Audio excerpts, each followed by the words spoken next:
લાલપરી રાંદરડા જે તળાવ આપણું આવેલું છે એ તળાવની આસપાસનો આ વિસ્તાર આવેલો છે.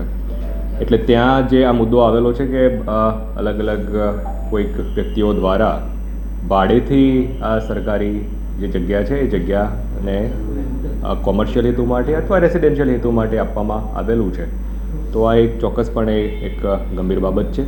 એટલે એની ડિટેલ ઇમિડિયેટલી ચકાસણી કરવા માટેની સૂચના આપેલી છે. અને જો આ પ્રકારેનું એકચ્યુઅલમાં જો ભાડેથી એ જગ્યાઓ આપવામાં આવેલી હોય કોઈ પર્ટિક્યુલર વ્યક્તિઓ દ્વારા, એક સ્લમ હોવું અને સ્લમનો ભાડાના હેતુથી આપવું એ બંને મુદ્દાઓ અલગ છે. કોઈ વ્યક્તિઓ બેનિફિશિયરીઝ ત્યાં વર્ષોથી સ્લમ બનાવી પોતાની રીતે રહેતા હોય તો એ ચોક્કસપણે બેનિફિશિયરી હોઈ શકે છે અને એ બેનિફિશિયરીનો એને લાભ આપણે જે ગાઈડલાઈન પ્રમાણે આપવાનો થતો હોય. પણ જો ભાડેથી એ આપવામાં થતું હોય, કોમર્શિયલી આવી રીતના કોઈ યુઝ કરતો હોય તો એ ચોક્કસપણે ગંભીર બાબત ગણી શકાય. અને એ પ્રમાણે એમાં ચોક્કસ જે પણ કાર્યવાહી કાયદાકીય રીતે લેવાની થતી હોય એ સુનિશ્ચિત કરવાની રહે છે. આ મુદ્દો હાલમાં ધ્યાન ઉપર આવ્યો છે. ઇમિડિયેટલી જે તે સંબંધિત ડિપાર્ટમેન્ટને તાત્કાલિક અસરથી સ્થાનિકે ચકાસણી કરી અને એનો અપડેટ કરવા માટેનું જણાવવામાં આવેલું છે. અને મેં વાત કરી એમ જો સાચા બેનિફિશિયરી હશે તો એ પ્રમાણેની ચોક્કસપણે અલગથી કાર્યવાહી કરવાની થાય. પણ જો ખોટી રીતના એનો કોમર્શિયલ હેતુ માટેનો ઉપયોગ વગેરે થતો હોય તો એમાં ચોક્કસ કાયદાકીય પગલાં લેવાના થાય છે. સર, વિસ્તારમાં કેટલી ઓરડીઓ હશે અંદાજિત એ વિસ્તારની જ વાત કરીએ? મેં વાત કરી એમ આપણે જે સ્લમનો સર્વે થયેલો છે ને એ સર્વે પ્રમાણે ગેઝેટ નોટિફિકેશન પણ એનું થયેલું છે. એ પ્રમાણે આપણા લગભગ 135 જેટલા સ્લમ એરિયા આવેલા છે. અમુક નાના સ્લમ એરિયા છે, અમુક મોટા સ્લમ એરિયા છે. એટલે ચોક્કસ જો આ એરિયાની વાત કરીએ તો જે પ્રાથમિક જે સર્વે પ્રમાણેનું લગભગ કહી શકાય કે 300-350ની આસપાસ નાના મોટા મકાનો, નાની મોટી દુકાનો એ પ્રમાણેનું ત્યાં આવેલું હશે.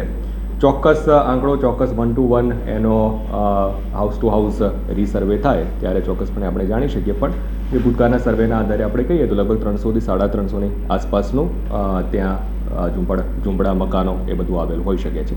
હવે એમાંથી જે મુદ્દો અત્રે ઉપસ્થિત થયો છે કે ભાડેથી આપવામાં આવેલી છે, તો કેટલી ભાડેથી આપવામાં આવેલી છે, કેવી રીતના ભાડેથી આપવામાં આવેલી છે, ભાડેથી આપવામાં આવેલી છે કે ગેરકાયદેસર રીતે વેચાણ વ્યવહારો કેવી રીતના કોઈ કરવામાં આવેલા છે ઇલીગલ, તો એ ચોક્કસપણે તપાસનો વિષય બને છે. અને જો એ પ્રમાણેનું કરેલું હોય તો એ ચોક્કસ ગંભીર વિષય પણ બને છે.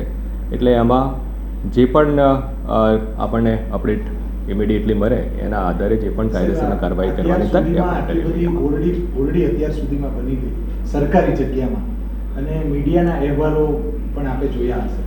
તો આમાં કોઈ રાજકીય વર્ગ ધરાવતા વ્યક્તિનું નામ છે અથવા તો અત્યાર સુધીમાં બની ગઈ તો એ વિસ્તારના અધિકારીઓ શું કરતા છે? જો મેં વાત કરી એમ લગભગ 135 જેટલા સ્લમ આપણી પાસે છે.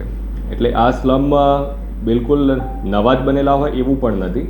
આ જે સર્વે પણ થયેલો છે એ લગભગ 7-8 વર્ષ પહેલાંનો સર્વે થયેલો છે. અને અમુક વિસ્તારો છે, જૂના વિસ્તારો પણ એમાં હોય છે. અને એમાં પણ નવા મકાનો બનતા હોય છે અથવા તો જે મકાનો જૂના હોય તો જૂના માલિકો ત્યાંથી નીકળી જતા હોય છે, નવા માલિકો આવતા હોય છે. આ પ્રક્રિયા ત્યાં ચોક્કસપણે ચાલતી હોય છે. એટલે મેં વાત કરી એમ 135 જેટલા સ્લમ એરિયા આવેલા છે ને એનું સ્લમ રીડેવલપમેન્ટ હેઠળ આપણે તબક્કાવાર જેને સાચા બેનિફિશિયરીઓ હોય એને મકાન આપવાની પ્રક્રિયાઓ પણ આપણે ભૂતકાળમાં પણ કરેલી છે.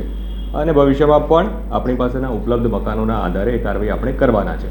પણ ચોક્કસપણે આ મકાનો ક્યારે બનેલા છે, કોમર્શિયલ એક્ટિવિટી થતી હોય તો ક્યારથી થાય છે એ ચોક્કસ એ તપાસનો વિષય બને છે. અને તપાસમાં જો આ રીતનું આવતું હોય કે ભાડેથી કે રીતના આપેલા છે તો એ ચોક્કસપણે એમાં ગંભીર મુદ્દો બને છે અને એમાં કાર્યવાહી સુનિશ્ચિત કરવાની થાય છે.